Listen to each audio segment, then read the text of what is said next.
Okay, Ramblers, let's get rambling. Hi, everybody. Hi, Dr. Nick. It's Some Dumb Guy. You want to get stuff? Come on. Let's get stuff. I've got stuff. Want to share stuff? Let's share stuff. I got envelopes. We're going to have an unenveloping to this evening.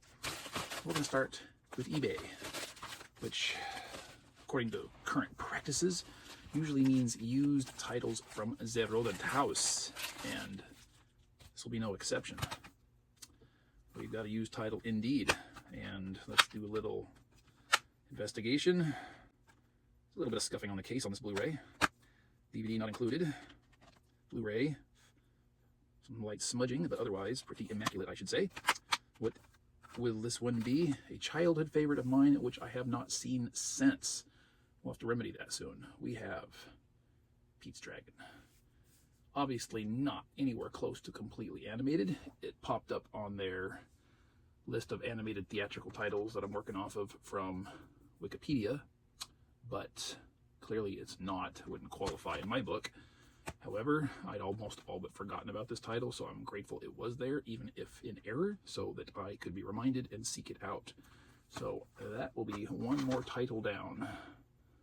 Story of a lost orphan boy and his animated dragon, finding meaning, finding family. Wow, this actually dates back to 1977. I didn't realize that. And the story of a broken family in need of healing, and they all come together in the face of adversity. Yay! You doing, sugar? Want to come say hi to the people? Maybe not. Next up, Amazon. What do we got in Amazon here? Let's find out. Oh, not physical media. This is my homeopathic sinus allergy goods. Great stuff. All right. A relatively new 4K release we have here. With artwork I'm kind of torn on. It's very period. It's very painted, but there's something a little bit off about it. And on the back of my included slipcover is a sticker I wish was not there. Wow, that's okay. We don't sweat the small things too much. So, from the year of mystery, always trying to seek those elusive years. It's so great that they'll tell me it's a black and white film. They'll tell me how long it is. But you try to find a year of release, no dice. And that does make me sad. So, starring Cary Grant, Jean Arthur, and Ronald Colman. George Stevens production. We have The Talk of the Town. See that artwork? See this what I'm talking about? Can you all see what I'm seeing there? Every single time I brought this up, looked on it on my wish list or in my shopping cart, just always struck me as really bizarre. Especially the hands here of Cary Grant's. Really weird. Really weird. Yep, there's some images of lovely Jean Arthur, I'm very fond of. And what we got here? Oh, there she is. She's trying to slip by without saying hello to the people. Say hi to the people. Here, sugar. Over here. Look. Over here. Say hi. Wave to the camera. Why? Good girl. What you doing? Being mischievous? No. Okay. All right. I'll put you down. I know you don't want to be held. I know. It's okay. Hey, relax. I will put you down. I will. Yeah. Here we go. Here we go. Relax. There you go. Okay. So, yeah, I know nothing about this title. I have never seen it before. Blind buy, as often they are, especially for this era. I'm going to speculate, looking at the actors involved on these still photos in the back, that this would probably, I'm going to put this in the realm of 1940. But of course, we'll plug in the year somewhere here on the screen and confirm one way or another, right? Next up, what we got? Blu-ray. Oh, that's an interesting colorized photo. Huh. Another blind buy, increasing the John Wayne library. What do we have here? This is from 1971, so a later film for the man, 109 minutes long.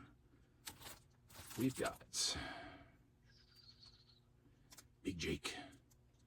If you can see this, how well it's going to come across on the camera, but did some interesting kind of partial colorization, but the blue in John Wayne's eyes really pops in this image. Yeah, so never seen this one. Don't know anything about what it's about. Don't care. Find out when I watch it.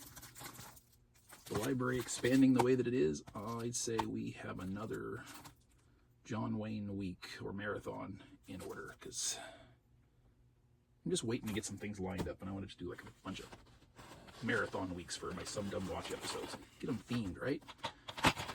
Lastly, from this envelope, we've got a DVD. This is a movie I saw once upon a time.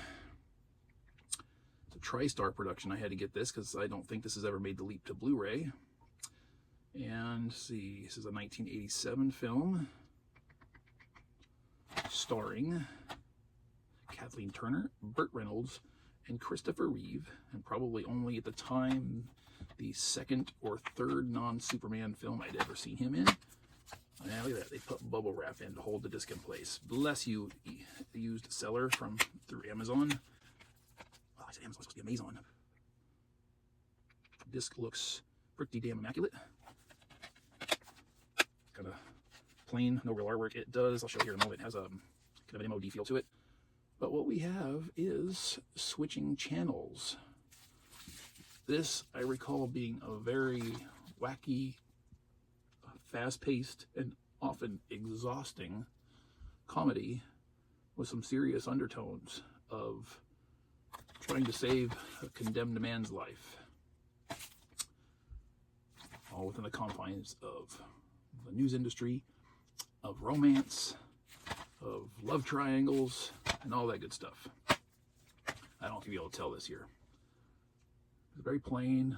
I don't know if the texture is going to come through very well here. There are 4 lights. Yeah, probably can't tell that too much.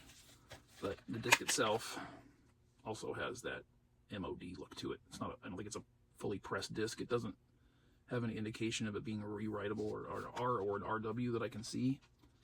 But it doesn't scream factory mass production to me. But if it holds up and it works well, that's what we want. Moving right along, bubble wrap, envelope. I got one more from Deep Discount. Our good friends in one of their funky vacuum sealed, hard to remove cases from envelopes. Oh, I didn't know these had shipped. Treat time. I'm gonna do this as a double feature reveal because I think it needs to be. I never get them out of the envelope. Oh yes. Oh, happy day, happy day, happy day. Let's see, this one. Yeah, okay. Yeah, what we have here. Drum roll, please. These probably don't have any meaning for the majority of you.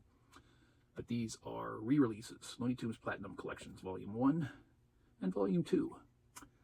Warner Brothers put these out a few years back, followed by Volume 3. And for reasons, Volumes 1 and 2 went out of print very quickly and became a scalper's paradise.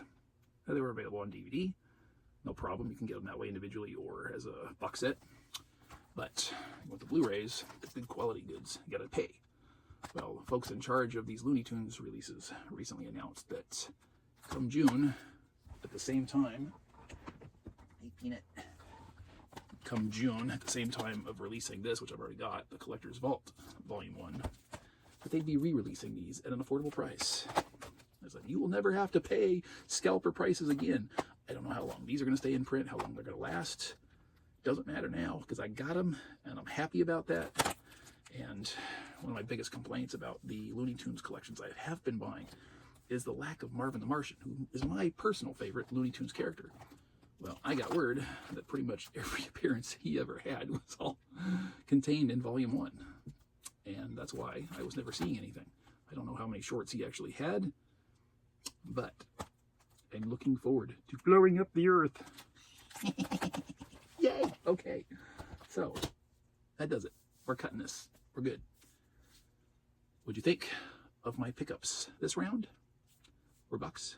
What have you picked up for your own personal library this week or this month or today, whatever? We're bucks. Let's share, let's interact, let's discuss, engage, as Captain Picard would say. Thank you once again for joining me on my rambling tour of my library expansions. Greatly appreciate your presence here, and I hope to see you next time. Good night. Bye-bye. Of course, on a side note, today being June 26th, and you won't be seeing this anytime soon, Kino Lorber has launched their annual spring into summer sale. And for my regular viewers, you know what that means. A lot of headache, a lot of deliberation, a lot of expense, and a lot of left behind titles.